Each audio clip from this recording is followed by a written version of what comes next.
Hello, வணக்கம். Welcome back to my channel. ஒரு மனிதருக்கு, நீங்களும் நானும் நம்ம எல்லாருக்கும் நம்மளுடைய பாஸ்ட்ங்கிறது ஒரு பெரிய வழியில் நம்மளை டிஃபைன் பண்ணுற மாதிரி ஒரு ஃபீலிங் நமக்கு இருக்கும். நமக்கு என்ன தோணும்னா, இந்த நாள் வரைக்கும் என்ன நடந்ததோ அது ஒரு செட்டின் ஸ்டோனா நம்ம மாற்ற முடியாத ஒரு பெரிய கல் மாதிரி நம்ம தலைமையில நம்ம ஒரு பேர்டன் மாதிரி நம்ம கேரி பண்ணிட்டு இருக்கோம். It is always on our shoulders, on our head அப்படின்னு.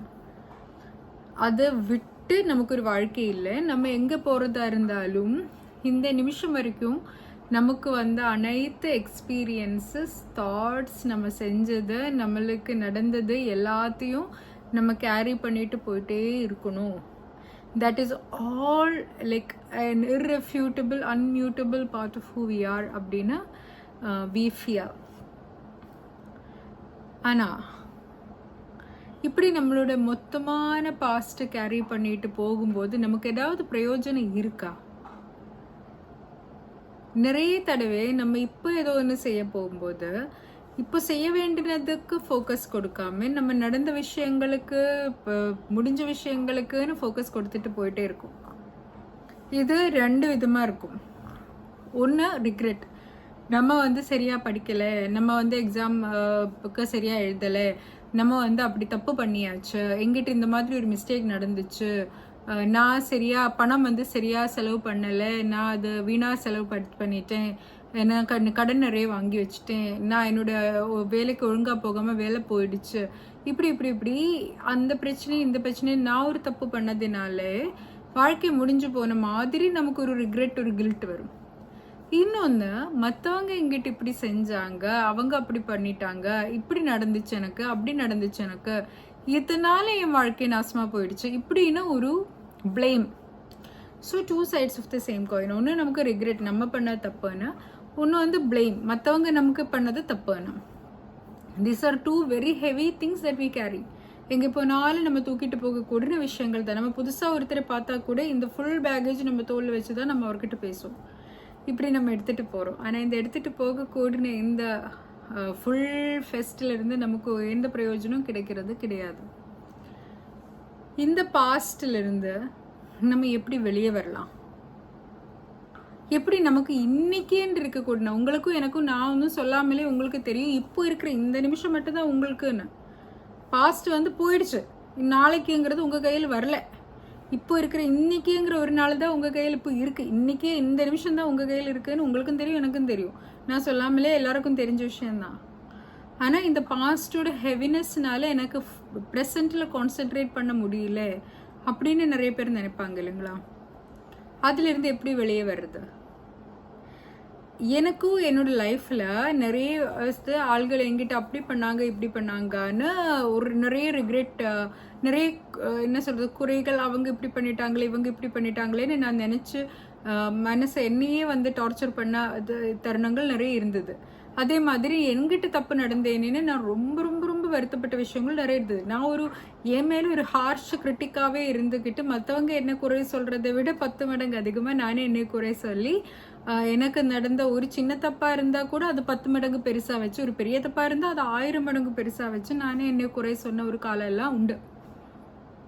அப்போது இதெல்லாம் நடக்கிறது தான், எல்லாருக்கும் நடக்கிறது தான். இப்போ இதிலிருந்து நம்ம எப்படி வெளியே வர்றது? நான் லைஃப்பில் கற்றுக்கிட்ட ஒரு பெரிய லெசன் என்னென்னா, ஒரு விஷயம் நடந்துச்சு அப்படின்னா, if something has really happened, அது நடந்து முடிஞ்சிச்சு அப்படி இருந்தால் we have to accept it. அது நடந்துச்சுன்னு நம்ம அக்செப்ட் பண்ணியே ஆகணும். இது நடக்காமல் இருந்தால் எவ்வளோ நல்லா இருந்திருக்கும் அப்படி இப்படின்ற அந்த விஷ் இருக்குல்ல, அது நடக்காமல் இருந்திருந்தா எப்படி இருக்கும்னு அந்த விஷிலே நம்ம இருந்து பிரயோஜனம் இல்லை. That is a waste of time. இது நடந்துச்சுன்னா we have to accept it. நடக்காதது வரைக்கும் நம்ம அதுக்கு ஒரு முயற்சி எடுக்கிறதுல தப்பில்லை. ஆனால் if that has already happened, பணம் செலவாயிடுச்சு, எக்ஸாம் சரியாக எழுதலை, நம்ம வேறு ஏதோ உங்களுக்கு என்ன வேலை போயிடுச்சோ, இல்லை உங்கள் சண்டை போட்டுட்டாங்களோ, மற்றவங்க கூட பிரச்சனை பண்ணியாச்சோ, சொந்தக்காரங்க கூட பிரச்சனை ஆயிடுச்சோ, வாட் எவர், ஏதோ ஒன்று நடக்கக்கூடாதுன்னு நீங்கள் நினச்ச ஒரு விஷயம் நடந்துச்சுன்னா we have to simply accept it. நம்ம இந்த accept பண்ணாமல் இதை ரெசிஸ்ட் பண்ணிட்டு இருக்கிற வரைக்கும் that energy will never leave us. இப்படி நடந்துச்சு, ஆமாம் இதுதான், this is what it is அப்படின்னு நம்ம அதை ஹைட் பண்ண போகிறதும் இல்லை, இது நடக்காத மாதிரி இருக்கிறதும் இல்லை, இது நடந்ததுன்னு நம்ம அழுது கொழுது இருக்கிறதும் கிடையாது. we just accept. இப்படி நடந்துச்சு. உங்கள் வாழ்க்கையாக இருந்தாலும் என்னோட வாழ்க்கையாக இருந்தாலும் ஃபுல்லாக நம்மளே ஸ்கிரிப்ட் எழுதின மாதிரி எக்ஸாக்டாக நமக்கு பிடிச்சது மட்டும் நடந்து வராதுல்ல. எப்படி இருந்தாலும் நமக்கு பிடிக்காத ஒரு சில விஷயங்கள் வந்து தான் இருக்கும். அது நம்ம செய்கிறதா இருக்கலாம், இன்னொருத்தர் செஞ்சதாக இருக்கலாம். But it has happened. Either அவர் தப்பு பண்ணிட்டாரு ஒரு நான் தப்பு பண்ணிட்டேன். We accept it, it has happened, அவ்வளோதான். திஸ் அக்செப்டன்ஸுங்கிறது ஒரு பெரிய ஸ்டெப்பு. ஏதோ ஒன்று அப்படி ஆச்சு, அப்படி ஆகாமல் இருந்தால் என்ன இருக்கும்னு நம்ம மைண்டுக்குள்ளே அந்த நரேஷன் வந்த உடனே நம்ம அதுக்கு சொல்லணும், இருங்க அந்த டைம் எல்லாம் போச்சு, இந்த பஸ்ஸு போயிடுச்சு, இந்த ஸ்டேஷனில் இப்போ அந்த பஸ் இல்லை, இட் ஹஸ் பாஸ்ட், விஷயம் நடந்து முடிஞ்சிச்சு, இனிமேல் அதை பற்றி உட்காந்து கதை எழுத தேவையில்லை. டோன்ட் க்ரை ஓவர் ஸ்பில்ட் மில்க் அப்படின்னு சொல்லுவாங்கல்ல, அந்த பால் கொட்டிடுச்சு, இன்னும் அது மேலே போய் எழுதிட்டு என்ன பிரயோஜனம் அப்படின்னு. we need to accept it. Sometimes things don't go right. Some things have happened. ஒரு விஷயம் நடந்ததுன்னா we are accepting it. நடந்த விஷயத்துக்கு வேறு எந்த ஒரு அதை பற்றி இப்படி இருந்திருக்கலாம் அப்படி இருந்திருக்கலான்னு ஒரு ட்ராமாவில் ஒரு இமேஜினேஷனில் நம்ம வாழ வேண்டிய அவசியம் இல்லை. It has happened.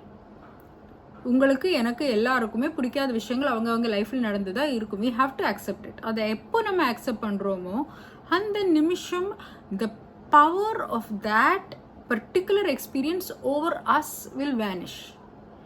நம்ம அதை அக்செப்ட் பண்ணாதது வரைக்கும் அந்த experience has a control over us, it has power over us. அதுதான் பவர்ஃபுல். நம்ம வந்து வீக், நம்ம வந்து விக்டிம். எப்போ நம்ம இதை ஒத்துக்கிறோமோ அப்போ we become powerful. It is just something that happened. It happened. Yeah, it happened. I made a mistake or you made a mistake. Okay, fine. It happened. அப்போ அங்கே நிற்குது அது. We are putting a full stop to it. அதுக்கு ஒரு முற்றுப்புள்ளி நம்ம வைக்கிறோம். அந்த விஷயம் நடந்துச்சு, நடந்து முடிஞ்சிச்சு.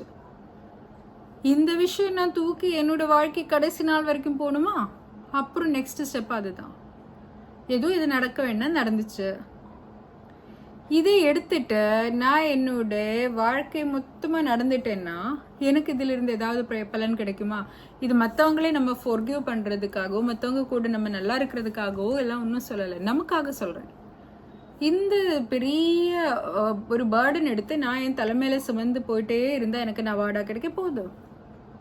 யாரோ வந்து ஐயோ அவங்க இத்தனை நாளாக கஷ்டப்படுறாங்க அப்படின்னு சொல்கிறதுலேருந்து உங்களுக்கு எத்தோ அவார்டு கிடைக்குதா? என்ன இதெல்லாம் யாருக்கும் இல்லாமல் புதுசாக உங்களுக்கு மட்டும் நடக்கிறதா? எது இல்லை, எனக்கு நடந்திருக்கு, உங்களுக்கு நடந்திருக்கு, உங்கள் குழந்தைங்களுக்கு நடக்க போகிறாங்க, உங்கள் அப்பா அம்மாவுக்கு நடந்திருக்கு, நீங்கள் பார்க்குற உலகத்தில் இருக்கிற அனைவருக்குமே நடந்த விஷயங்கள் தான். கஷ்டங்கள், பிரச்சனைகள், ரிக்ரெட்ஸ், கில்ட்டு, பிளேம், மற்றவங்க பண்ண தப்புகள், அன்ஃபேர்னஸ், இது எல்லாருக்கும் நடந்தது. Life is not always fair. ஒரு சில தப்பு நடந்திருக்கு. We just accepting it. Then we decide இதை நான் எடுத்துகிட்டு போக வேண்டிய அவசியம் இருக்கா? இல்லை, அவசியம் இல்லைன்னு நமக்கு தோணுதுன்னா நம்ம அதையே விட்டுடணும். கிரேஸ்ஃபுல்லாக we have to let it go. நம்ம பண்ண தப்பாக இருந்தால் we have to accept this is a version of you. இது தப்பு பண்ணது, it is a version of you that does not exist right now. இப்போது அது எக்ஸிஸ்டன்ஸில் இல்லை. அன்னைக்கு இருந்த நீங்கள் தான் இந்த தப்பு பண்ணியிருக்காங்க. த பர்சன் ஹூ ஸ்குவாண்டர்ட் அவே மணி ஒரு டைம் ஒரு ரிசோர்ஸஸ், ஏதோ ஒன்று, ஒரு ஹெல்த், ஏதோ ஒன்று வேஸ்ட் பண்ண அந்த மனிதர் இப்போ நீங்கள் இல்லைன்னா you have learned the lesson அப்படின்னா ஒரு வேல்யூபிளான ஒரு பெரிய பொக்கிஷம் அதிலிருந்து உங்களுக்கு கிடச்சிச்சு. இன்னும் இப்படி இருந்தாங்கன்னா வாழ்க்கையில் பிரச்சனை வந்துடுங்கிற பெரிய பொக்கிஷம் உங்களுக்கு கிடச்சிச்சு. You have learned a huge lesson. அது டஃப்பான முறையில் நீங்கள் தப்பு பண்ணி கற்றுக்கிட்டுருக்கீங்க. அட்லீஸ்ட் நீங்கள் தப்போ பண்ணியாச்சு, போக வேண்டிய பொருளும் போயிடுச்சு, டைமும் வீணாக போயிடுச்சு. அட்லீஸ்ட் அந்த லெசன் நீங்கள் மிஸ் ஆகக்கூடாதுல்ல. அந்த lesson if you have learned it and if you have become a better person, wiser person, stronger person அப்படி வந்துச்சுன்னா that was worth it. That mistake was worth it. Maybe that was a lesson that you had to learn in life. அப்படிதான் சொல்ல முடியும். But now you are a better person. New and improved version 2.0 வந்திருக்கு. அப்படி இருந்தால் அந்த பழைய மனிதர், the person you were like 10 years ago or 15 years ago or even 2 days ago, அந்த நபர் நீங்கள் இப்போ இல்லைல்ல. If you have really genuinely learned from it and improved, நீங்கள் பழைய வேர்ஷனில் இருக்கிற உங்களை பற்றி நினச்சி இப்போ இருக்கிற உங்களை ஏன் புண்படுத்தணும்? That was a different person. You have learned your lesson. இப்போ அதே சர்க்கம்ஸ்டன்ஸ் இப்போ வந்துச்சுன்னா நீங்கள் அது பண்ண மாட்டீங்கல்ல. So you are not the same person. நீங்கள் ரெண்டு நபர்கள். நீங்கள் ஏன் அந்த நபர் பண்ணுறதில்ல இப்போ தலையில் தூக்கிட்டு போகணும்? You have learned your lesson, you have move on. இன்னொருத்தரை நீங்கள் புண்படுத்தி இருக்கீங்கன்னா அவருக்கு நீங்கள் உங்களாலே முடிஞ்ச அளவுக்கு you have done some kind of compensation and help it move ஆன்னா, அவர் அதை மன்னிச்சாலும் மன்னிக்கலைனாலும் whatever possible from your side you have done it and you have changed yourself as a person. அப்படி இருந்தால் தட் இஸ் இனஃப். போதும், அதுவே தாராளமாக போதும். அவ்வளோதான். நமக்கு எல்லாருக்கும் வாழ்க்கையில் வந்து அப் அண்ட் டவுன் தான். சரி நடக்கும், தப்பு நடக்கும். தப்பு நடந்துச்சுன்னா அதிலிருந்து கற்றுக்கிட்டு புதுசாக அடுத்த வழிக்கு போக வேண்டியதான். அதை பற்றியே யோசித்து வாழ்க்கை மொத்தமாக இருக்கக்கூடாது. இதே மாதிரி தான் மற்றவங்க பண்ணதும். யாரோ ஒருத்தர் பண்ண தப்புக்கு எத்தனை நாள் தான்ப்பா நம்ம அது யோசிச்சுட்டே போயிட்டே இருக்கும். அதுவும் நம்ம வந்து ஃபர்கிவ் பண்ண வேண்டியது. That was that version of that person. அவர் வந்து அந்த அளவுக்கு தான், அவருக்கு அவ்வளோதான் தெரியும். நம்ம நிறைய தடவை நினைப்போம் இல்லை, அவர் எனக்கு சாரி சொல்லி ஆகணும், அவரோட தப்பை அவர் புரிஞ்சிடணும், அது புரியுற வரைக்கும் நான் இது மறக்கவே மாட்டேன். ஃபஸ்ட்டு நம்ம என்ன நினைக்கணும், இந்த அளவுக்கு தப்பு பண்ணுற ஒரு நபர் இது புரிஞ்சுக்கவா போகிறாரு? நம்ம போய் அவர் மேலே கத்துனாலும் அழுதாலும் நம்ம எக்ஸ்பிளனேஷன் பண்ணாலும் கடிதம் எழுதினாலும் இதை பற்றி ஊராக சொன்னாலும் அவர் திருந்தவா போகிறாரு? அவருக்கு இது செய்யக்கூடாதுன்னே தெரியலன்னா இப்போ நம்ம சொல்கிறது புரியறதுக்கான மூளை அவருக்கு இருக்கிறதா இருக்குது? இல்லை அது வர வரைக்கும் நம்ம என்ன தவம் பண்ணிட்டு இருக்க வேண்டிய அவசியம் இருக்கா? ஃபஸ்ட்டு அவர் பண்ண தப்பு நம்ம மேலே பட்டுச்சு, அதுக்கான வலியும் நம்மளே சாப்பிட்டாச்சு. இதுக்கு மேலே இன்னும் அவர் திருந்துற வரைக்கும் நம்ம என்ன இது வலி நம்ம உள்ளுக்குள்ளே வச்சு அது ஒரு பெரிய என்ன சொல்கிறது வேல்யூபிள் ஜெம் ஸ்டோன் மாதிரி எடுத்துகிட்டு நம்ம என்ன போக வேண்டிய அவசியம் என்ன இருக்குது? R they worth it? அவர் அத்தனை அளவுக்கு வர்த்தா இது? Was that experience worth it? அதிலிருந்து நம்ம என்ன புரிஞ்சுக்கணும்? இந்த மாதிரி ஆள்கள் இந்த மாதிரி எக்ஸ்பீரியன்ஸ் வராமல் நம்மளே நம்ம பாதுகாக்கணும். we need to protect ourselves. some people are stupid. ஒரு சில ஆள்கள் எப்படி இருந்தாலும் திருந்த மாட்டாங்க, அவங்க தப்பு தான் பண்ணுவாங்க. நீங்கள் எவ்வளோ நியாயமாக இருந்தாலும் ஃபேராக இருந்தாலும் ஒரு சில நபர்கள் உங்கள்கிட்ட அந்த அளவுக்கு ஃபேராக நடக்க மாட்டாங்க. அது ஹியூமன் நேச்சர் தான். இது நம்மளும் ஒரு சிலருக்கு பண்ணுவாங்க, ஒரு சிலர் நமக்கும் பண்ணுவாங்க. திஸ் இஸ் ஜஸ்ட் பியூர்லி உங்களுக்கு எனக்கு நடக்கக்கூடிய விஷயந்தான். நம்ம தான் இதே பெருசுன்னு நினச்சிட்டு இருக்கோம். ஆனால் எனக்கு உங்களுக்கு இந்த மாதிரி எக்ஸ்பீரியன்ஸ் லைஃப்பில் நிறைய நடந்திருக்கும். உங்களோட ஒரு எல்டர் சிஸ்டர் மாதிரி I will tell you, this is something that happens to everybody. unfair experiences from people have happened to everybody. Specifically இது வந்து ஒரு முக்கியமான ஆளே இல்லைன்னா, if it is a random person, உங்களோட பழைய பாஸ், உங்களோட பழைய கலீக், உங்களோட பழைய ஃப்ரெண்டு, நீங்கள் இப்போ பேசவே இல்லாத ஒரு சொந்தக்காரர் பண்ண தப்பாக இருந்தீங்கன்னா இப்போ எதுக்கு அதை பற்றி யோசிச்சுட்டே இருக்கணும்? அவர்கிட்ட உங்கள்கிட்ட ஒரு 20 லட்சம் ரூபாவே அவர் எடுத்துகிட்டு போயிட்டாருன்னு வச்சுக்கோங்களேன், அது போயிடுச்சு இல்லை. இப்போ நீங்கள் உட்கார்ந்து அழுதா அந்த பணம் திரும்பி வருமா? அதை பற்றி பார்க்குறவங்கக்கிட்ட எல்லாம் குறை சொன்னால் அந்த பணம் திரும்பி வருமா?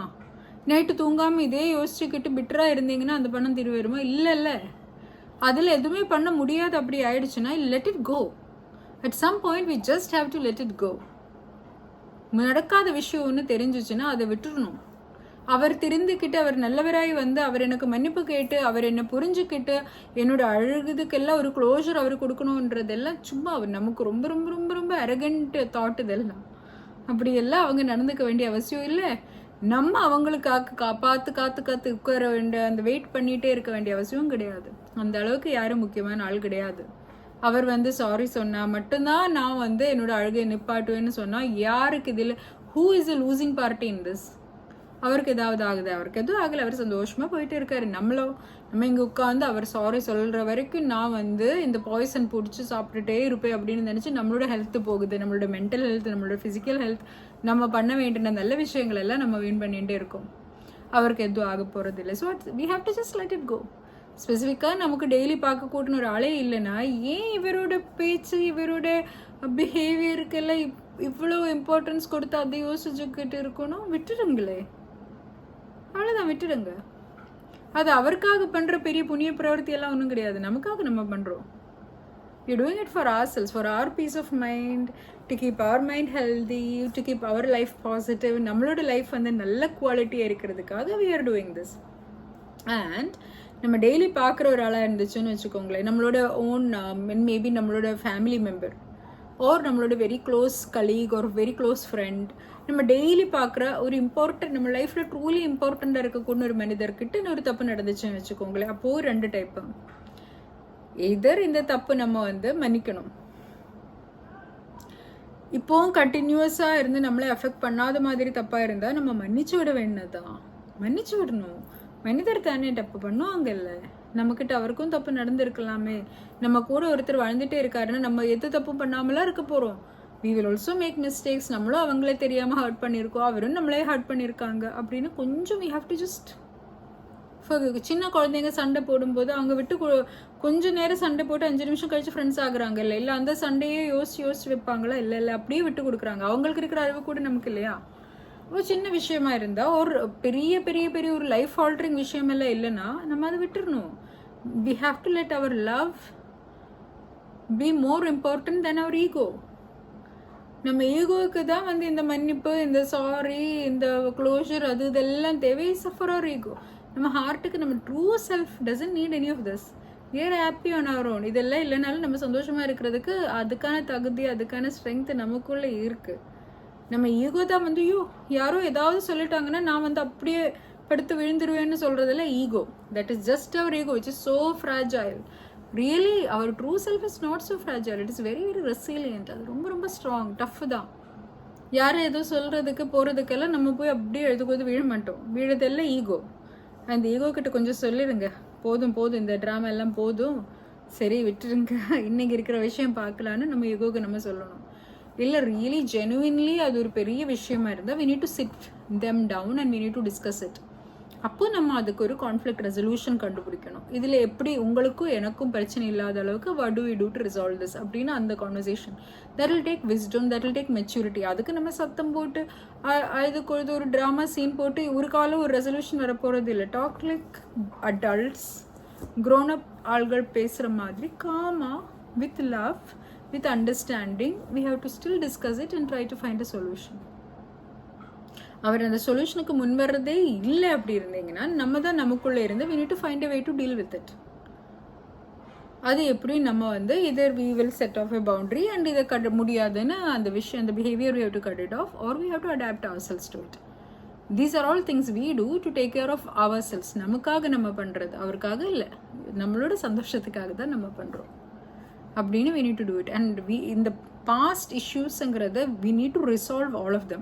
At some point நம்ம உட்காந்து வெரி கான்ஷியஸ்லி நம்ம வந்து முடிவெடுக்கணும். இந்த நிமிஷம் எனக்கு முக்கியம், நாளைங்கிறது எனக்கு இருக்கா இல்லையா எனக்கு தெரியல, இந்த நிமிஷம் எனக்கு இருக்குன்னு எனக்கு தெரியுது. இந்த நிமிஷத்தில் நான் வந்து பழைய நிமிஷத்தை பற்றி யோசிச்சு வீணாக்க மாட்டோம்.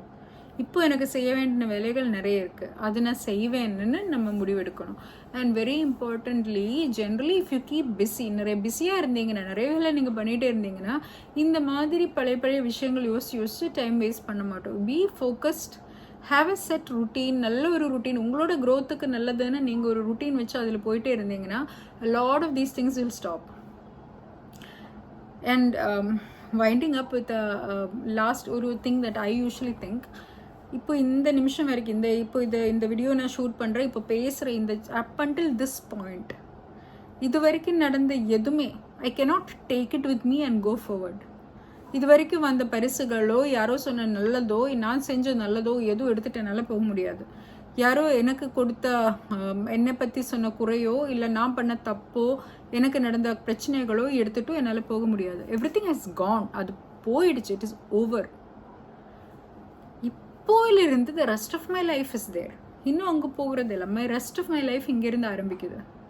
ஒரு நிமிஷம் கழிச்சு நான் திரும்பி பார்க்கும்போது இந்த நிமிஷம் வில் பி மை பாஸ்ட். இது வரைக்கும் இருக்கிற பாஸ்ட் எனக்கு பிடிக்கலைன்னா இந்த நிமிஷம் ஷுட் பி பியூட்டிஃபுல் இல்லை. இப்போயிலிருந்தாவது I should start making a beautiful past. இப்போது நான் அன்னைக்கு நடந்ததிலே உட்கார்ந்துருந்தேன்னா when will I make a good present, when will I make a good past. ஒரு காலம் எனக்கு பாஸ்ட் நல்லா ஆகாது இல்லை. So it is always our responsibility to start making good memories. இந்த நிமிஷம் நம்ம நல்லதாக அழகாக வச்சுட்டோம்னா அடுத்த நிமிஷம் நம்ம திருப்பி பார்க்கும்போது அப்பா நல்லா இருந்தது அப்படின்னு நமக்கே தோணும்.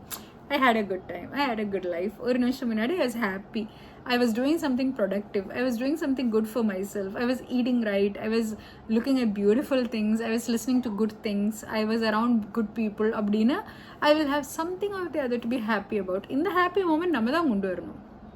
வேற யாரும் அது ஒரு பிளேட்டில் போட்டு நம்மக்கிட்ட கொடுக்க மாட்டாங்க. கொடுக்க வேண்டிய பொறுப்பு அவருக்கு இல்லை. இந்த பொறுப்பு நம்மக்கிட்ட தான் இருக்குது. So if the rest of our life starting now from this moment, இந்த நிமிஷம் நம்ம தான் பாதுகாப்பாக நல்லா வைக்கணும். அப்போது நெக்ஸ்ட் மூமெண்ட்டில் நம்மளோட பாஸ்ட்டில் ஒரு பிரைட் ஸ்பாட் இருக்கும். அப்புறம் அந்த மூமெண்ட்டை நம்ம நல்லா வச்சுட்டோம்னா, ப்ரொடக்டிவாக வச்சுட்டோம்னா, அதுக்கு அடுத்த மூமெண்ட்டில் will have 2 bright spots and so on and so forth. And soon enough, we will have so many good bright spots that our past will look really beautiful and our present will look really beautiful and the future will also look bright. அப்படி தான் வாழ்க்கை. So put எ full stop. இது வரைக்கும் நடந்தது எல்லாம் நடந்துச்சு, எப்படியோ இருந்தது எல்லாமே நடந்து முடிஞ்சிச்சு, அவ்வளோதான். These are things that happened. Wishful thinking எல்லாம் அங்கே விட்டுக்கிட்டு ப்ராக்டிக்கலாக இந்த நிமிஷத்தில் என்ன பண்ணலான்னு யோசிச்சு அதே பண்ணிட்டீங்கனாலே பாதி பிரச்சனை முடிஞ்சிடும். So forget all about what happened, what could be, what could have been, what should have been. இதெல்லாம் நம்ம உட்காந்து இந்த மென்டல் எக்ஸசைஸ் பண்ணுறதுலேருந்து எந்த பிரயோஜனம் இல்லை. So forget all of that. Focus on what could be right now, what should be right now, and what can be done immediately. இந்த நிமிஷம் நம்ம என்ன பண்ணலான்னு யோசிச்சு அதே பியூட்டிஃபுல்லாக பண்ணிடுங்க. அதை பியூட்டிஃபுல்லாக to the best of our ability சந்தோஷமாக பண்ணிட்டீங்கனாலே அதுதான், that is where life happens. Life நமக்கு முன்னாடி நடந்ததும் கிடையாது, லைஃப் நமக்கு வரப்போகிறதும் கிடையாது. Life is right now. இந்த நிமிஷம் தான் லைஃப் இருக்குது. இதுதான் வாழ்க்கை. இந்த நிமிஷம் நல்லா வாழ்ந்துடுங்க, இந்த நிமிஷம் சந்தோஷமாக வாழ்ந்துடுங்க, இந்த நிமிஷம் நல்லதாக உங்களுக்குன்னு ஏதோ ஒன்று நல்லது செஞ்சுடுங்க. அப்படி நம்ம வாழ்க்கை நம்ம வந்து ஹாப்பியாக பீஸ்ஃபுல்லாக லைட்டராக வாழ்ந்துடலாம். Have a good life, have a peaceful life, have a better life. Hope this was of some use to you. Thank you so much for watching and bye bye.